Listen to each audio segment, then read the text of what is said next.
Hi guys, it's Carmen from Remax. I'm coming to you from my own home today. I want to share a little bit about this crazy real estate market that we're in. I don't know if you know, it's a strong seller's market. There are multiple offers on properties. Most offers coming in are firm with no conditions, and it is very scary if you are a buyer, especially a first-time home buyer right now, to be looking and shopping for homes. That being said, you don't have to put your dreams and your goals on hold. There is still ways to win homes, to purchase homes, I guess you could say, but win the bidding war. And I wanted to share with you guys what works for me. I'm a realtor for 8 years in the GTA here, and I've used these strategies to win with my clients. So whether you're a buyer or you're another agent out there that's looking for new strategies, this is what I use, and this is what's been working for me. So number one, I advise all my clients to get a pre-approval and get that pre-approval in writing. Obviously, you want to get a pre-approval before you start shopping to begin with, but to make sure you have it in writing and have the conversation ahead of time with your bank or with your mortgage broker to say, hey, look, I mean, they should know, but you should say, hey, look, like we may need to be in a situation where we can't have a condition if we want to purchase a home. Get it in writing, have the conversation ahead of time so that if you're put in a position where you need to waive that financing condition, you can do so confidently. Yes, there's always going to be the risk associated with the pre-approval. When you have that pre-approval in writing, you can scan that and make a copy to send to the listing agent who's selling the home that you want to buy. Blurt out the financial information on there, but let them see that, look, this person does have a pre-approval, they have been pre-approved, they have it here in writing, and that gives the seller that much more faith in that you've done your due diligence and that you can stand behind your offer. It's not just, something random, right? Because trust me, there's a lot of really strange things that we see out there, okay? So this definitely works. Second, you want to bring some money to the table. What does that mean? Well, I'm referring to the deposit here. Now, the deposit goes in with the offer, usually submitted within 24 hours of the offer being accepted, and that then becomes part of your down payment. Generally speaking, you want to have a deposit that's around 5% of the list price or what you think the sold price will be. But instead of saying that you're going to do that and then say, yeah, sure, I'll get that to you tomorrow, go to the bank ahead of time, the day of the offer, the day before the offer date, and get that written by the bank in the listing brokerage's name so that you can scan, again, a copy of that and submit that with your offer and say, hey, look, like not only are we very serious about wanting to purchase this home and we're motivated to close this deal, we have our bank deposit right here ready to go. Here's a copy. You say yes to this offer, boom, it's firmed up, it's done. And that puts you at a much more, speaking of strategy, if you're looking at two same offers, one guy has the deposit check right there scanned, ready to go, and the other guy says, I'll give it to you within 24 hours, who are you gonna work with? You're gonna go with the guy that has the deposit check ready to go. So that's tip number 2. Tip number 3, reduce commissions. I know it sucks. We all hate it. But there are things that you can do to make yourself more comfortable with removing conditions. For one, let's talk about the inspection condition. What you can do instead is do the inspection ahead of time before the offer date. You can come in, I'd recommend, if you can, book a showing with a friend or a colleague who really knows their stuff with in regards to property. Or if the seller is okay with it, you can book a pre-offer inspection on a property.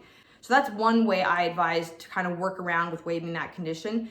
There's gonna be so many agents laughing at me right now, but I really recommend this. Write a handwritten letter to the sellers with the date and tell them exactly why this home is the home of your dreams, exactly why you are motivated to do all this work, to present them with an offer, and why this home is going to be best for you, your family, your goals, whatever it may be. Write it from the heart, be genuine, and sign it and submit that with your offer and instruct your agent to let the listing agent know that there's a letter that's going to be read with the offer.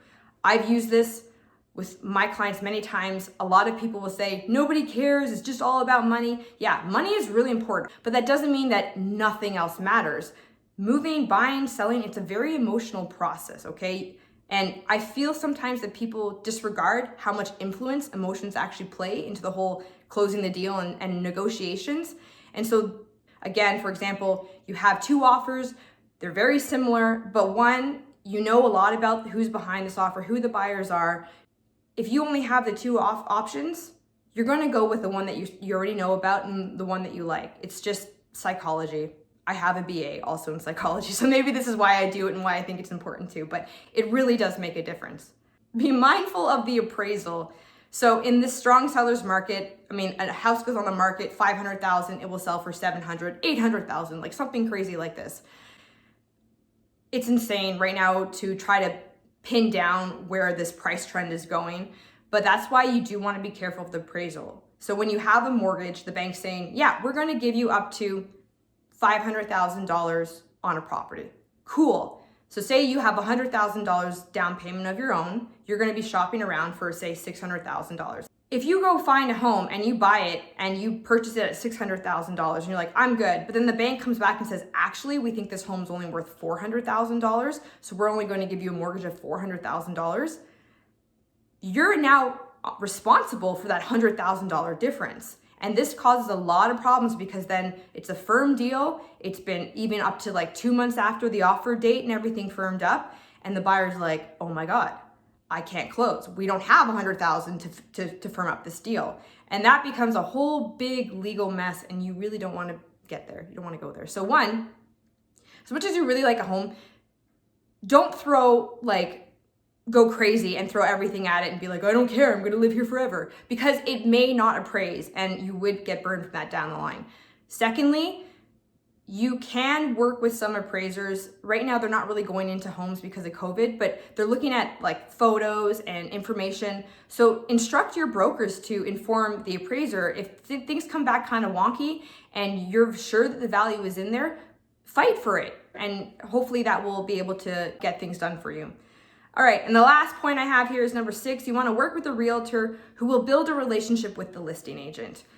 Again, down to relationships. It's offer date. There's 10 offers. I'm the listing agent.